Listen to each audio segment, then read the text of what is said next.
নমস্কার বন্ধুরা, কেমন আছেন আপনারা সবাই? মায়ের রান্নায়ন ব্লগ চ্যানেলের নতুন একটি ব্লগে আপনাদের সবাইকে জানাই অনেক স্বাগত। আমার আজকের রেসিপি আম দই। তো বন্ধুরা, দই খেতে পছন্দ করেন না এমন মানুষ কিন্তু খুব কমই আছে। তার মধ্যে যদি হয় এই রকম ঠান্ডা ঠান্ডা আম দই। তো বন্ধুরা, বাজারে এখন কিন্তু প্রচুর পরিমাণে পাকা আম পাওয়া যাচ্ছে। সেই পাকা আম দিয়েই আজকে বানিয়ে ফেললাম আম দইয়ের এই রেসিপি। চলুন দেখে নেওয়া যাক রেসিপিটা।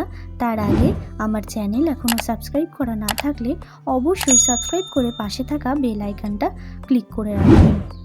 প্রথমেই আম দই বানানোর জন্য আমি এখানে 1 কিলো পরিমাণ দুধ নিয়ে নিয়েছি। আপনারা আপনাদের পরিমাণ মতো নিয়ে নেবেন।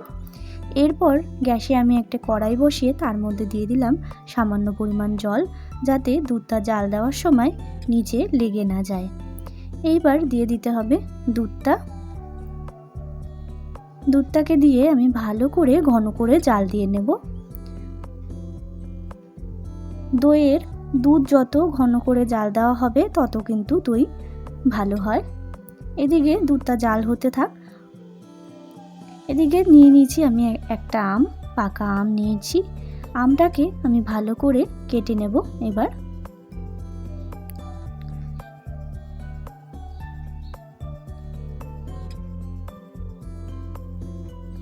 তো দেখতেই পাচ্ছেন আমি কীরকমভাবে আমটাকে কেটে নিচ্ছি।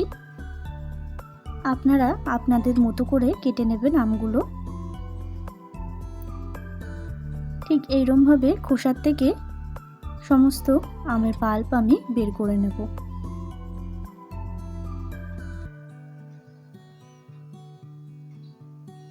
তো দেখতেই পাচ্ছেন এখানে আমের পাল্প কিন্তু আমার রেডি হয়ে গেছে। এরপরে এই আমের পাল্পটাকে একটু মিহি করতে হবে। তার জন্য আমি একটা মিক্সিং জারের মধ্যে আমের পাল্পটাকে দিয়ে ভালো করে একটু মিহি করে নেব।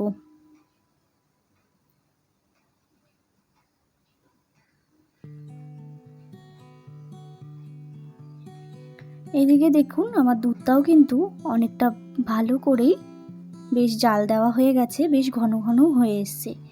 এরপরে দিয়ে দিতে হবে গুঁড়ো আমুল দুধ। আমুল দুধটা এই কারণেই দেওয়া যাতে দুধটা খুব ভালো করে টাইট হয়ে ঘন ঘন হয়ে যায়। এরপরে আমুল দুধটা গুলে দিয়ে দিলাম দুধের সাথে। ভালো করে দুধটাকে এরম করে ফেটিয়ে নিচ্ছি। এরপরে আবারও একটু জাল দিয়ে নেব। তো দেখুন বন্ধুরা, দুধটা কিন্তু আমার খুব ভালো করে আবারও জাল দেওয়া হয়ে গেছে। এরপরে দিয়ে দিচ্ছি পরিমাণ মতো চিনি। চিনিটা আপনাদের পরিমাণ মতো দিয়ে দেবেন। এরপরে আরেকটু ফুটিয়ে নেব। আরেকটু ফুটিয়ে নিলেই আমার কিন্তু রেডি এই দুধ জাল দেওয়া। এরপরে ঠান্ডা করে নেব। তারপরে এদিকে আমি একটা ফ্রাই প্যান বসিয়ে দিচ্ছি। ফ্রাই প্যানের মধ্যেই দিয়ে দিচ্ছি আমের পাল্পটা, যেটা আমি মিক্সিং বাটির মধ্যে তৈরি করে রেখেছিলাম। আমের পাল্পটা দিয়ে আমি এই আমের থেকে একটু জল শুকিয়ে নেব। বেশ গাঢ় আঠা আঠা করে নেব আমটাকে।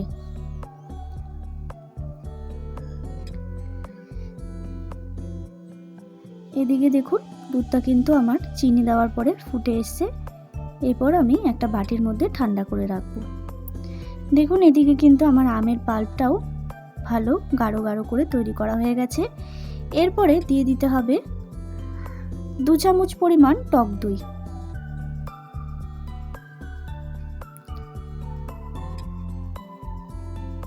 দেখতেই পাচ্ছেন 2 চামচ পরিমাণ টক দই দিয়ে দিলাম আমের পাল্পটার মধ্যে। এবার ভালো করে আমি এটাকে ফেটিয়ে নিচ্ছি। তো দেখতেই পাচ্ছেন খুব ভালো করে ফেটানো হয়ে গেছে, যাতে কোনো দানা দানা না থাকে। মিহি করে ফেটানো কিন্তু আমার হয়ে গেছে। এইবার যে দুধটা আমি জাল দিয়ে রেখেছিলাম সেই দুধটা একটা আঙুল ডুবিয়ে দেখে নেবেন কতটা পরিমাণ ঠান্ডা হয়ে গেছে। উষ্ণ ঠান্ডা হলেই দিয়ে দিতে হবে এই টক দই এবং আমের পাল্পের ফেটানো মিশ্রণটা।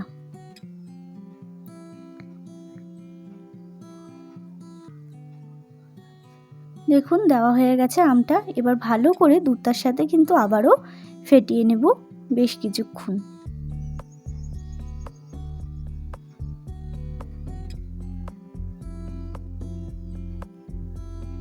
তো দেখুন আমার কিন্তু রেডি হয়ে গেছে আম দইয়ের এই মিশ্রণ।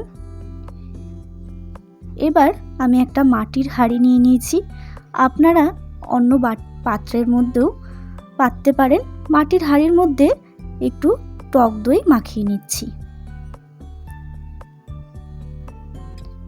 দেখতেই পাচ্ছেন ঠিক এইরকমভাবে টক দইটা পুরো হাঁড়ির মধ্যে মাখিয়ে নিলাম। এরপর সেই মাখানো টক দইয়ের মধ্যেই দিয়ে দিতে হবে দুধ এবং আমের সেই মিশ্রণটি। দেখতেই পাচ্ছেন পুরো ভরাট করে দিয়েছি দুধ এবং আমের মিশ্রণ দিয়ে। এবার একটা ফয়েল পেপারের সাহায্যে আমি হাঁড়িটাকে ঢেকে দেব, যাতে কোনো হাওয়া না ঢোকে। এবার আমি কড়াইতে একটা থালার উপরে একটা স্ট্যান্ড বসিয়ে আমি হাঁড়িটা দিয়ে দিলাম।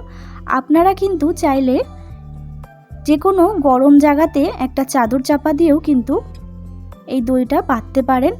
আমার হাতে যেহেতু খুব কম সময়, তাই এরমভাবে পেতে নিচ্ছি।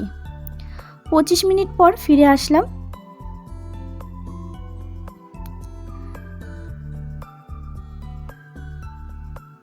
দেখুন ঠান্ডা হওয়া যাওয়ার পরে আমি নামিয়ে দিলাম দইয়ের ভাতটাকে।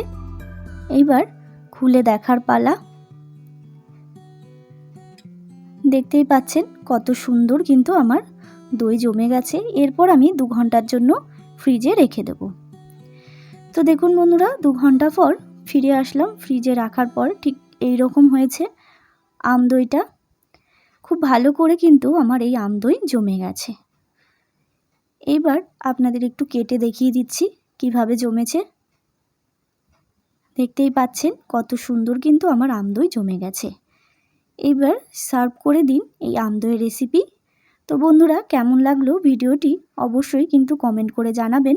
ভালো লাগলে অবশ্যই একটা লাইক করবেন, শেয়ার করবেন আর চ্যানেলটাকে সাবস্ক্রাইব করতে কিন্তু ভুলবেন না। দেখা হবে নতুন একটি রেসিপির সাথে নতুন কোনো ব্লগে। ততক্ষণের জন্য ভালো থাকবেন, সুস্থ থাকবেন এবং নিজের শরীরের